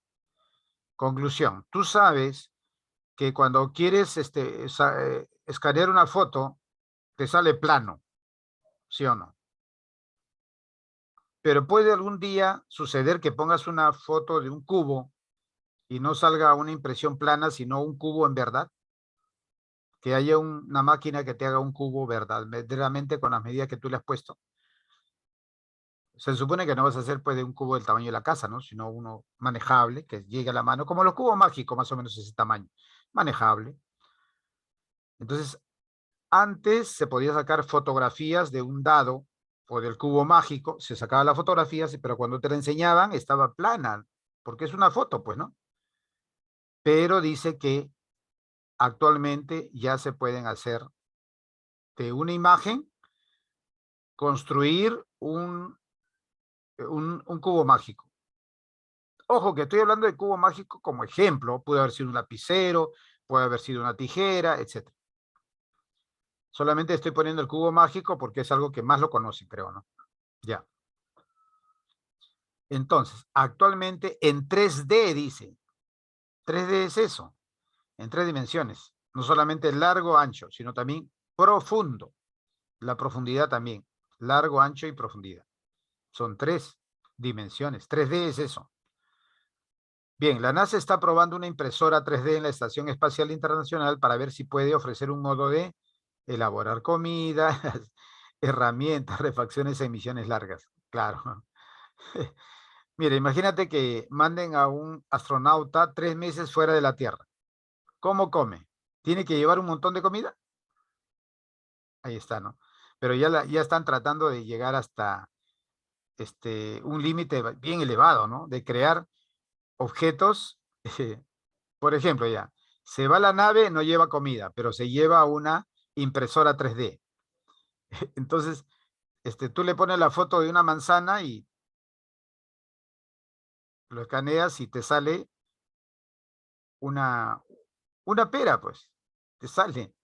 ¿Cómo te va a salir impreso en una sola cara? No, pues, ¿no? Como una verdadera fruta te saldría, ¿no? Airbus calcula que para el 2050 podrían construirse aviones enteros a partir de piezas impresas en 3D. Y el interés no se limita a los grandes corporativos. La manufactura aditiva, como también se conoce la impresión 3D, ha estado ahí cerca de, ¿qué? ¿30 años? ¿Tanto? Por lo que ha creado el alboroto inspirado, predicciones exageradas, es el ritmo acelerado de los avances. Y hay una laguna inmensa y quizás infranqueable entre lo que pueden hacerse con impresoras 3D comerciales muy sofisticadas y a la que se consigue con una impresora casera. Increíble, ¿no? O sea, al final ya harían copia de nosotros mismos, ¿no?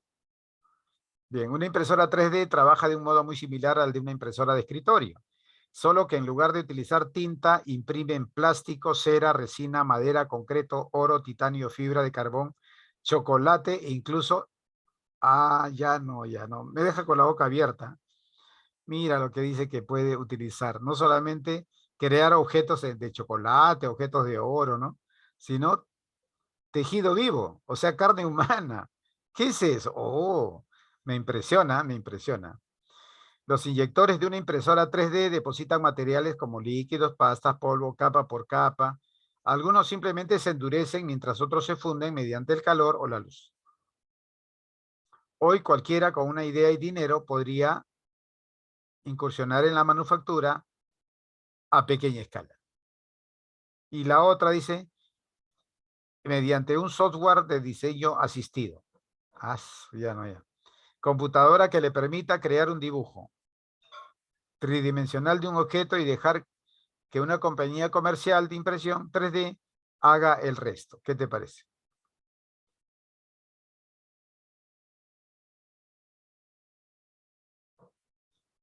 Impresionante.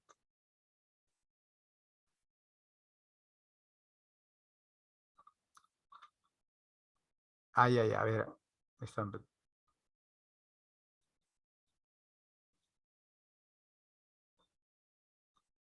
Hoy no retrocede.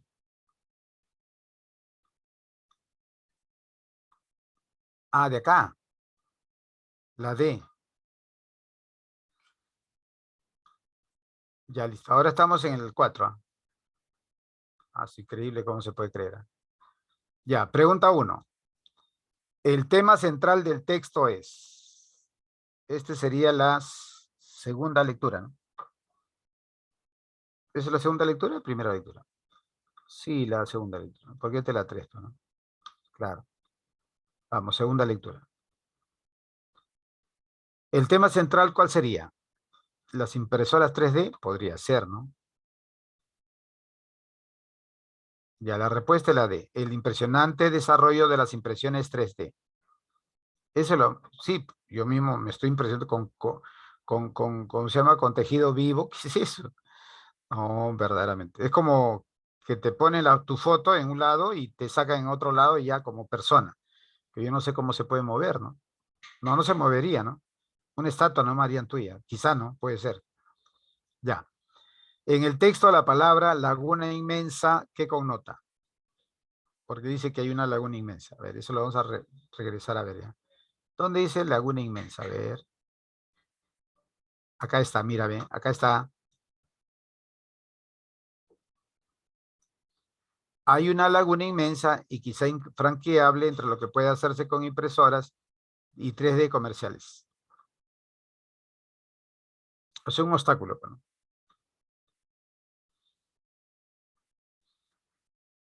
En el texto la palabra laguna connota ¿qué cosa? Que uno es muy grande, ¿no? Si uno es muy grande, ¿sería terreno extenso o diferencia exponencial? A la vez más general. Diferencia exponencial. Exponencial es que es muy grande, ¿ya? O sea, una diferencia, una gran diferencia. Exponencial viene de exponente, pues, ¿no? Que es la operación matemática que tiene mayor alcance, ¿no? 3. Resulta incompatible afirmar que las impresiones 3D y sus espectaculares aplicaciones en la vida cotidiana, ¿qué pasa? Bueno, primero que han desarrollado una enormidad, tremenda, tremenda. ¿Es falso entonces que su desarrollo sea lento? Bien claro nos han dicho, se ha desarrollado rápido. La A. 4. Es posible deducir del desarrollo textual que las impresoras 3D, posible deducir, ¿no? Las impresoras 3D, ¿qué dices? Lo que yo propuse, podría generar réplicas de rostros humanos, no solamente de rostros humanos, de cuerpos humanos. Por eso te decía, que van a ser otro igual a ti. O sea, es como una clonación, ¿no? Solo que no tendría vida, eso sí agregué, que no tendríamos vida. O sea, que estaría el cuerpo, más no un ser vivo, ¿no? No se podría mover. Pero que repite en tu imagen, sí. O sea, serviría para hacer estatuas, ¿no? Para poner en los museos. Tú sabes que hay un arte llamado eh, bueno, no recuerdo bien en este momento, pero eso es hacer eh, personas de cera, o sea, el cuerpo de una cera, o sea, lo hacen con material cera, un cuerpo. Incluso hay museos, ¿no? Donde ponen el cuerpo de un personaje necesariamente, ¿no? Michael Jackson, ¿no? El Papa Juan Pablo II, etcétera. Ya. 5. Si los materiales procesados por las impresoras se restringieran solo a madera y concreto, uy, perderíamos, pues. Claro. Algo más se necesita, ¿no? Claro, aparte, bueno, pero bueno, se está utilizando madera, concreto, plástico, y también células vivas, dice, ¿no? Células vivas. Pero ¿qué pasaría si de todo ese grupo, que sean 5 o 10 materiales con la cual se puede hacer la impresión, se utilice solamente esos dos, madera y concreto? Bueno, pienso que habría una limitación en la impresión 3D. Bueno, vamos a ver cuál sería la respuesta en la 5, ¿ya? La resolución de este avance tarde solo 30 años en consolidarse definitivamente, no. La diferencia entre estas y la impresora de escrito desaparezcan completo tampoco. El dinero requerido para confeccionar alimentos herramienta para NASA sería mucho menor. Posiblemente. Su impensable capacidad para crear productos se reduzca. Claro, pues este sería la limitación que yo te dije. Ya. Texto 5. Esto sería el último texto, me parece. A ver, ¿cuánto tiempo tenemos? Sí, tenemos tiempo. Como ustedes no tienen temático, podemos seguir. Una revolución silenciosa está en marcha, la nanotecnología. Oye, nanotecnología. ¿Sabes? La nanotecnología hace objetos pequeñísimos, pequeñísimos, que no podemos ver a veces.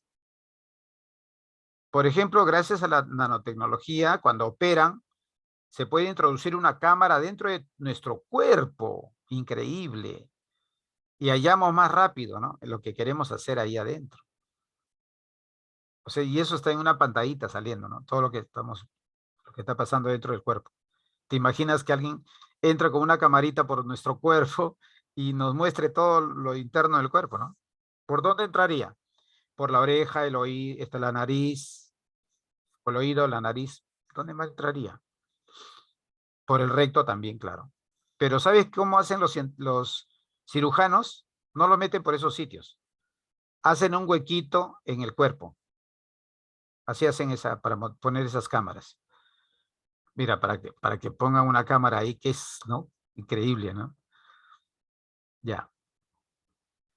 Algunas parecen obra de magia, como el material creado en el 2004 para el profesor Ray Vaughan y su equipo de científicos de la Universidad de Texas en Dallas. Es más fuerte que el acero y transparente y extremadamente ligero. Una hoja de una hectárea de tamaño pesaría solo 280 gramos.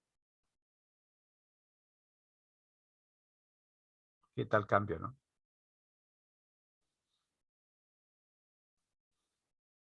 Me asombro, me asombro.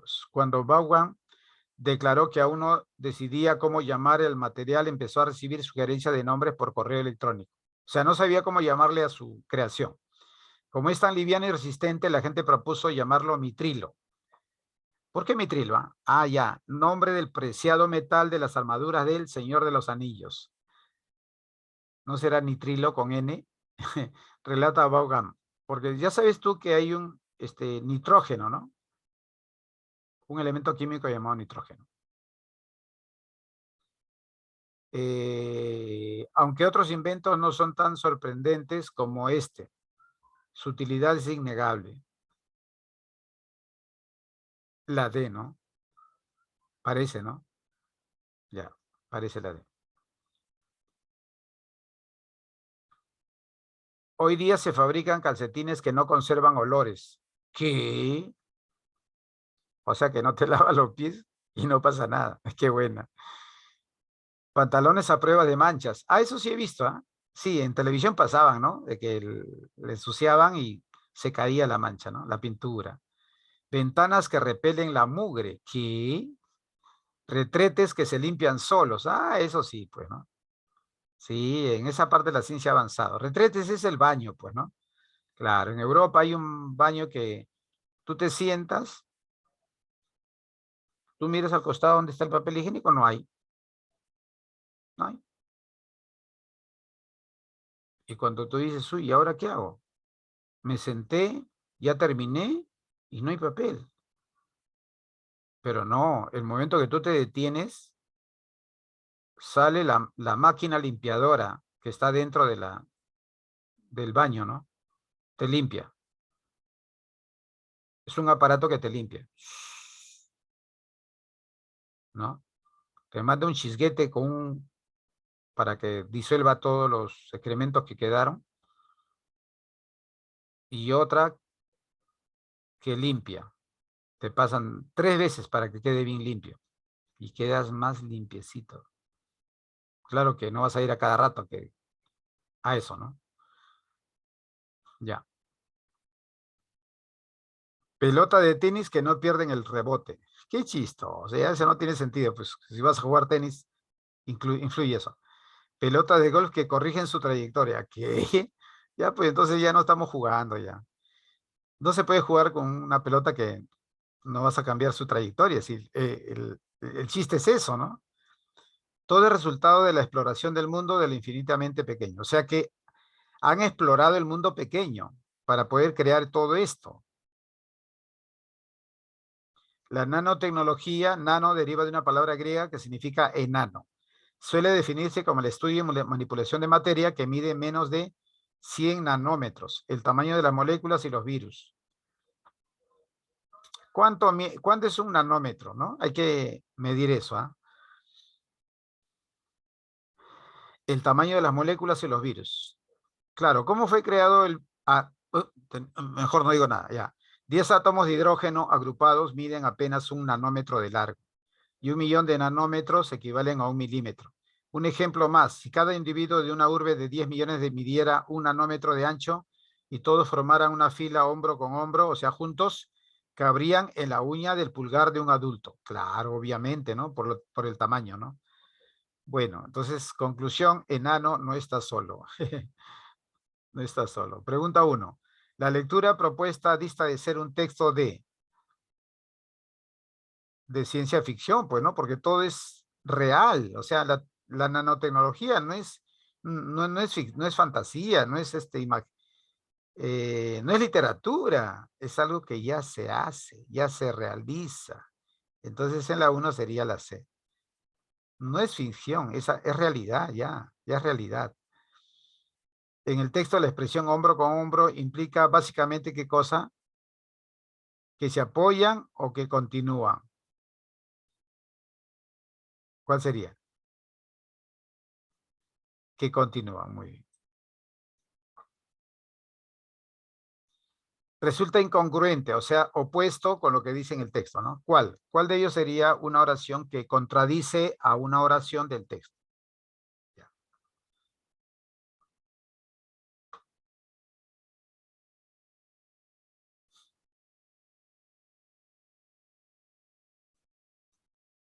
Él no creó el mitrilo. Él creó algo y le quería poner nombre. Y ahí recién se le ocurrió ponerla, investigar, y investigó y encontró que en la obra, en la película El Señor de los Anillos, había un elemento llamado mitrilo. Entonces usó eso, pero él no lo creó, pues, ¿no? Por eso ahí es incongruente. El 4. El término exploración connota sobre todo en el texto, ¿qué cosa? Exploración es como se dice que investigó, pues, ¿no? Claro.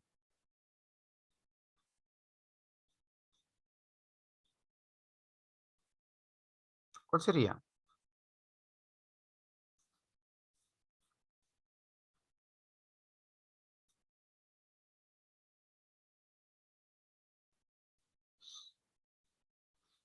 Regresemos. Mira, ahí está. Todo esto es resultado de la exploración del mundo.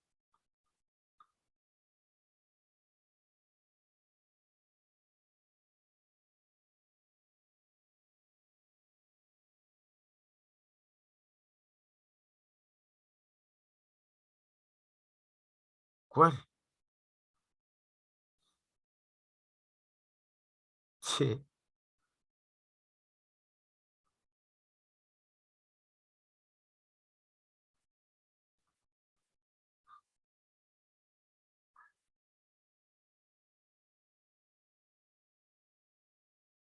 ¿Cuál será la pregunta o cuál será la respuesta del término exploración? Connota, connotación.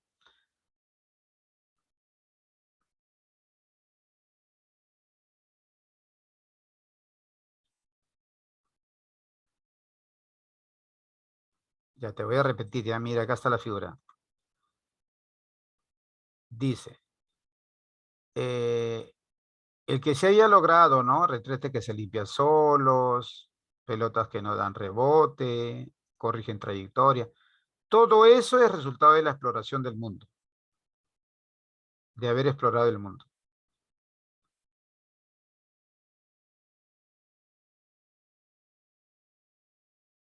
¿Cuál será? Comprensión, transformación, ¿cuál?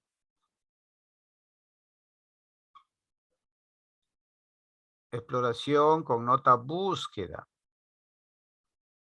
La 5. Considerando la equivalencia de 1 milímetro, podemos afirmar que un nanómetro representa ¿qué cosa? Ah, ya, pues eso ya nos dijeron ya, la D. 1.000 millonésimas de metro. Ya lo dijeron. Matemáticamente lo saqué al toque. Matemáticamente. Series verbales. Atento es igual que concentrado, pero absorto no, absorto tiene algo, es lo contrario de atento y concentrado. Absorto. ¿Quién se parece a absorto? A ver.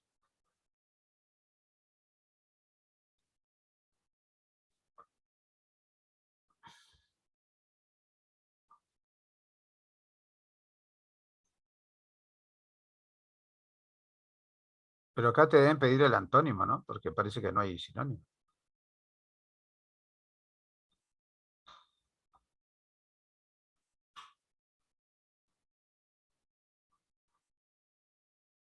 En la 2, por ejemplo, sería obligación, ¿no?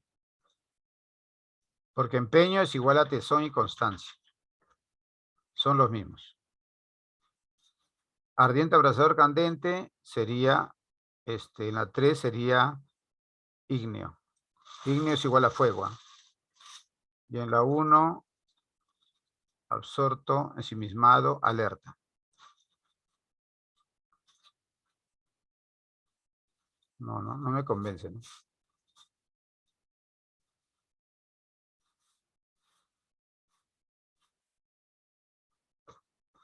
No me convence. Vamos a cambiarlo.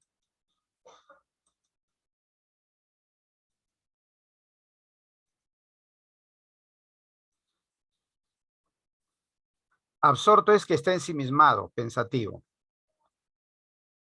Atento, concentrado.